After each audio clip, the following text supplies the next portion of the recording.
السلام علیکم ورحمۃ اللہ وبرکاتہ۔ بھائیوں بہنوں، دوستوں، بزرگوں، عزیزوں، آج ہم آپ کی خدمت میں ایک انتہائی اہم ٹاپک اور اہم عنوان لے کر حاضر ہوئے ہیں، اور وہ ہے نماز جنازہ کی تفصیلات۔ چونکہ اس کا موقع بہت کم آتا ہے اور بہت کم لوگ اس میں جڑتے ہیں، اور اس کی اتنی اہمیت ہمارے یہاں نہیں ہوتی ہے، اس لیے آج ہم اس کے طریقے پر، اس کے ضروری مسائل پر بات کریں گے، اور بطور خاص حج اور عمرہ کی نیت سے ہمارے جو ساتھی حج یا عمرہ کے لیے جاتے ہیں اور جا رہے ہیں، تو چونکہ حرمین شریفین زادہم اللہ شرفاً وعظمتاً وکرامتاً وہاں تقریباً ہر فرض نماز کے بعد نماز جنازہ ہوتی ہے، تو اس بنیاد پر وہاں جانے والوں کے لیے بھی یہ ہدایت ہے کہ وہ نماز جنازہ کس طرح پڑھیں، اس کی کیا ترتیب ہے، اس کی کیا فضیلت ہے، اس کے کیا ضروری مسائل ہیں، انشاءاللہ وہ آج ہم آپ کی خدمت میں پیش کریں گے۔ خاص طور پر جو لوگ حج اور عمرہ کے لیے جاتے ہیں، تو دو کوتاہی یہ دیکھی جاتی ہے کہ مائیں بہنیں تو سمجھتی ہے کہ ہمیں نماز جنازہ پڑھنا ہی نہیں، اگر وہ مسجد میں پہنچی ہے، جماعت کی نماز میں شریک ہے، تو ماؤں بہنوں کے لیے بھی نماز جنازہ ہے، اس کی بڑی فضیلت ہے، جیسا کہ آگے ہم عرض کریں گے۔ اسی طرح مردوں میں کوتاہی یہ دیکھی جاتی ہے کہ امام صاحب کے سلام کے فوراً بعد وہ سنت اور نفل نمازیں شروع کر دیتے ہیں، چونکہ اس میں کچھ منٹ کا وقفہ ہوتا ہے۔ امام صاحب فرض نماز ایک الگ جگہ پڑھاتے ہیں، جنازہ پڑھانے اوپر جاتے ہیں، تو وہ جو ٹائم رہتا ہے اس ٹائم کو کور کرنے کے لیے وہ سنت نمازیں اور نفل نمازیں شروع کر دیتے ہیں، اور بعض پھر اتنی لمبی سنتیں پڑھتے ہیں کہ وہ اس نماز جنازہ کی فضیلت سے اور فرض کفایہ جیسے عمل سے اور اس کے ثواب سے محروم ہو جاتے ہیں، اس نماز کو وہ چھوڑ دیتے ہیں۔ تو دیکھیں، سنت نفل تو بعد میں بھی پڑھ سکتے ہیں نا، اگر یہ جماعت کی نماز جنازہ مس ہو گئی تو یہ بعد میں نہیں پڑھ سکتے ہیں، اس لیے سنت اور نفل کو بعد میں پڑھ لیا جائے، اہتمام کے ساتھ نماز جنازہ کو اٹینڈ کیا جائے، اس میں شرکت کی پوری کوشش کی جائے۔ تو آئیے ہم نماز جنازہ کے بارے میں تفصیل سے بات سمجھتے ہیں کہ نماز جنازہ اہل ایمان کی طرف سے اپنے میت بھائی بہن کے حق میں سفارش ہے، اور اس نماز کی اور اس میں کی جانے والی دعا کی قبولیت کا وعدہ ہے۔ نمبر 1، مسلم شریف کی روایت کے مطابق 100 لوگ یا 40 لوگ اگر کسی میت کے حق میں نماز جنازہ کی شکل میں سفارش کرتے ہیں تو میت کے حق میں ان نماز جنازہ پڑھنے والوں کی سفارش کو قبول کیا جاتا ہے۔ اسی طرح نمبر 2، ابو داؤد شریف میں روایت موجود ہے جس کا خلاصہ یہ ہے کہ جس نماز جنازہ میں 3 صف موجود ہے اس میت پر جنت واجب کر دی جاتی ہے۔ تو اسی وجہ سے کہا جاتا ہے کہ اگر تھوڑے کم لوگ بھی ہو تو بھی 3 صفیں بنائی جائے تاکہ یہ فضیلت سب کو حاصل ہو جائے۔ مثال کے طور پر 7 لوگ ہیں تو 3 2 2 اس طرح صفیں بنائی جائے تاکہ 3 صفیں ہو جائے اور یہ فضیلت حاصل ہو جائے۔ اور اس کے ساتھ ساتھ نماز جنازہ پڑھنے میں صرف میت کا فائدہ نہیں، نماز جنازہ پڑھنے والوں کا بھی فائدہ ہے۔ چنانچہ ایک حدیث پاک میں یہ مضمون ملتا ہے کہ جنازے کے ساتھ چلنے والوں کی بھی مغفرت ہو جاتی ہے۔ تو اللہ کی عطا کتنی عام ہے، جس کے لیے سفارش کر رہے ہیں اس کی بھی مغفرت، اور سفارش کرنے والوں جو سفارش کرنے آئے ہیں اللہ ان نماز پڑھنے والے اور جنازے کے ساتھ چلنے والوں کی بھی مغفرت فرما دیتے ہیں۔ لہذا ہمیں اس کا اہتمام کرنا چاہیے۔ ماؤں بہنوں سے ہم درخواست کریں گے حرمین شریفین میں وہ نماز جنازہ کو نہ چھوڑیں، اور مرد حضرات سے بھی درخواست کریں گے سنت نفل بعد میں پڑھ سکتے ہیں، اس نماز جنازہ میں پہلے شریک ہو جائے، اور یہ فرض کفایہ کا درجہ رکھتا ہے۔ اب مسائل کے تعلق سے ہم بات کریں گے کہ نماز جنازہ میں 2 چیزیں فرض ہیں۔ نمبر 1، قیام، جس کو کھڑے رہنے کی قدرت ہے یہ قیام فرض ہے، اور نمبر 2، تکبیرات 4 4 مرتبہ اللہ اکبر کہنا۔ نماز جنازہ میں یہ 2 باتیں فرض ہیں، نمبر 1 قیام اور نمبر 2 تکبیرات 4۔ اب نماز جنازہ کی ترتیب کیا ہے، کیسے پڑھیں گے، آئیے اس کو سمجھتے ہیں۔ سب سے پہلے ہم نیت کریں گے۔ نیت کیا کریں گے کہ میں اللہ کی رضا کے لیے میت کے حق میں دعائے مغفرت کے لیے نماز جنازہ پڑھ رہا ہوں۔ یہ نماز میں اللہ کے لیے اور میت کے حق میں دعائے مغفرت کی نیت سے میں نماز پڑھ رہا ہوں۔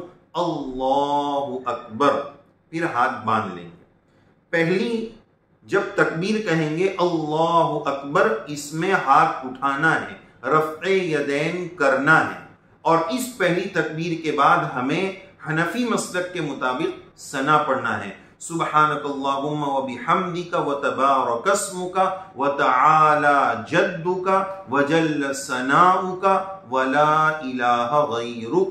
اب اللہ اکبر دوسری تکبیر کہنا ہے۔ اب دوسری تکبیر کے موقع پہ رفع یدین، ہاتھ نہیں اٹھانا ہے۔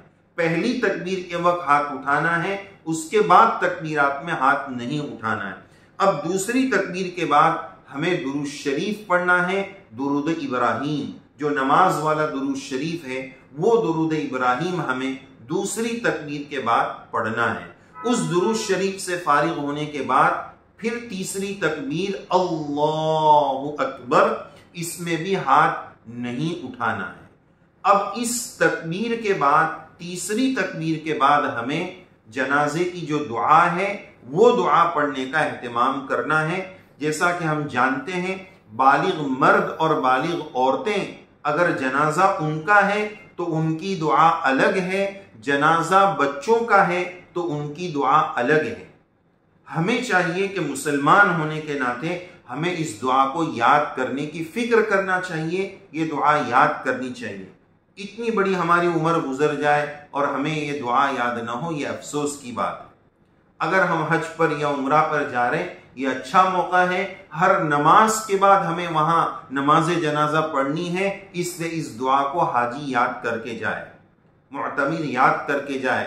اللہم اغفر لحینا ومیتنا وشاہدنا وغائبنا وصغیرنا وکبیرنا وذکرنا وانثانا اللہم من احییتہ منا فاحیہ علی الاسلام ومن توفیتہ منا فتوفہ علی الایمان۔ انشاءاللہ اسکرین پر آپ دعا لکھی ہوئی دیکھیں گے، اس کو دیکھ کر اس کا اسکرین شاٹ بھی لے لیں اور اس کو یاد کرنے کی فکر کر لیں۔ اللہم اغفر لحینا ومیتنا وشاہدنا وغائبنا وصغیرنا وکبیرنا وذکرنا وانثانا اللہم من احییتہ منا فاحیہ علی الاسلام ومن توفیتہ منا فتوفہ علی الایمان۔ یہ دعا بالغ مرد کے، بالغ عورت کے لیے۔ اور اگر جنازہ بچے کا ہے، نابالغ بچے کا ہے، تو اب اس کی دعا الگ ہے۔ بہت ساروں کو پہلی والی دعا تو یاد ہے، لیکن ایک بہت بڑی تعداد ایسی ہے کہ جن کو بچے کے جنازے کی دعا یاد نہیں ہے، وہ اس کو یاد کر لیں۔ ان کی دعا، اس کی بچے کی دعا کے الفاظ یہ ہے، لڑکا ہو تو اللہم اجعلہ لنا فرطا، اللہم اجعلہ لنا فرطا وَاجْعَلْهُ لَنَا أَجْرًا وَذُخْرًا وَاجْعَلْهُ لَنَا شَافِعًا وَمُشَفِّعًا۔ اللہم اجعلہ لنا فرطا واجعلہ لنا أَجْرًا وَذُخْرًا وَاجْعَلْهُ لَنَا شَافِعًا وَمُشَفِّعًا۔ یہ دعا پڑھنی۔ اور اگر بچی کا جنازہ ہو تو یہ دعا پڑھیں گے، اللہم اجعلہا لنا فرطا واجعلہا، ہو کی جگہ ہا پڑھنا ہے۔ اللہم اجعلہا لنا فرطا واجعلہا لنا اجرا وذخرا واجعلہا لنا شافعتا ومشفعا۔ یہ دعا ہمیں پڑھنی ہے۔ لڑکے کی دعا، نابالغ بچے کی دعا الگ ہے، نابالغ بچی کی دعا الگ ہے۔ اب یہاں ایک سوال یہ ہے کہ بچوں کے لیے دعا الگ کیوں ہے؟ جواب اس کا یہ ہے کہ بچوں کو دعائے مغفرت کی ضرورت نہیں، بچے تو بخشے بخشا ہے۔ اللہم اغفر لحینا، بالغ کو مغفرت کی ضرورت ہے، بچے تو ویسے ہی بخشے بخشا ہے، ان کے لیے دعائے مغفرت کی ضرورت نہیں ہے۔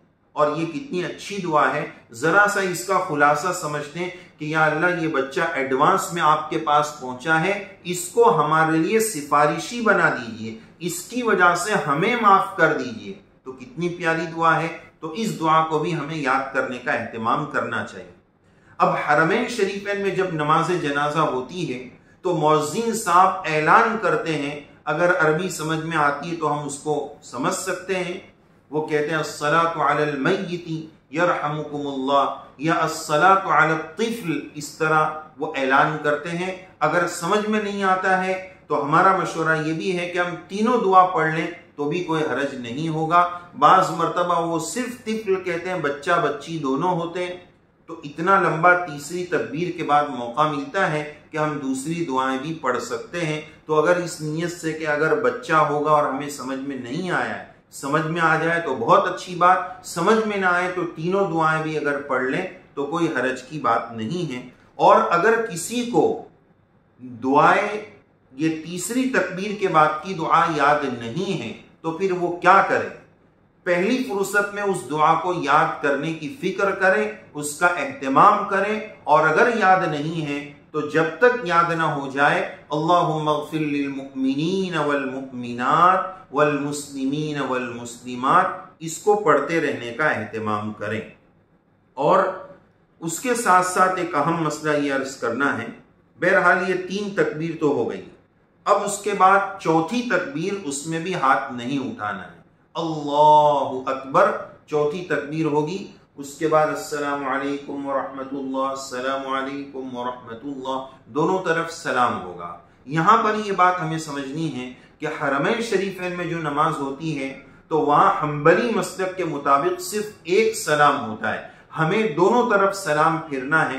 اس طرح ہم کر سکتے ہیں کہ وہاں امام صاحب سلام پھیرتے ہیں، اس کے بعد مؤذن صاحب بھی سلام پھیرتے ہیں، تو اس طرح ہم دونوں طرف سلام پھیر لیں گے.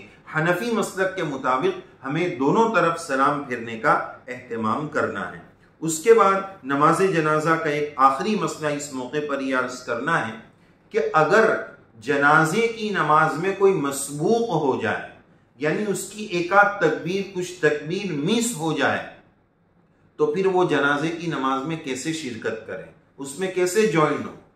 تو اس کی ترتیب یہ ہے کہ جیسے ایک تکبیر ہو گئی اور کچھ دیر کے بعد وہ آیا تو اب بیچ میں وہ شریک نہ ہو.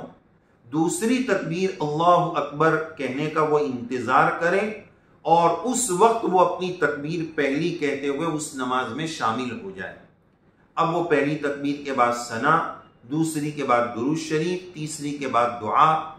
اور جب امام صاحب کا سلام ہو رہا ہے، اس سلام کے بعد جو ہے اگر وہ کچھ پڑھنے کا بچ جاتا ہے تو جلدی سے پڑھ لے اور امام کے سلام سے پہلے جلدی سے پڑھ کر وہ سلام پھیر دے. اسی وجہ سے آخری تکبیر سے پہلے امام صاحب کچھ زیادہ وقت دیتے ہیں تو اس میں جو کچھ بچا ہوا ہے اس کو پڑھ لیں. 4 تکبیر یہ فرض ہے. اگر کسی نے کچھ پڑھا نہیں، چاروں تکبیر کے بیچ میں کچھ پڑھا نہیں، صرف 2 کام کر لیے، قیام کر لیا، 4 تکبیریں اللہ اکبر ہو گئی، یہ 4 تکبیر اور قیام کر لیا تو اس کا فرض انشاءاللہ ادا ہو جائے گا. تو اس طرح وہ اپنی ما بقیہ تکبیرات پوری کر لیں. اگر کچھ تکبیرات چھوٹ گئی ہے، اگر پڑھنا چھوٹ جاتا ہے تو ٹینشن نہ لیں، لیکن 4 مرتبہ اللہ اکبر یہ فرض ہے، اس کے پڑھنے کا، اس کو کہہ لینے کا اہتمام کریں. اللہ تعالیٰ سے دعا ہے ہمیں نماز جنازہ کا طریقہ، اس کی دعائیں، اس کے ضروری مسائل سیکھنے کی توفیق نصیب فرمائے. آپ سے درخواست ہے اس کو ضرور سنیں اور نماز جنازہ کی دعا جن کو یاد نہیں ہے وہ یاد کرنے کا اہتمام کریں. اللہ تعالی ہم سب کو توفیق عمل سے نوازے. آمین یا رب العالمین.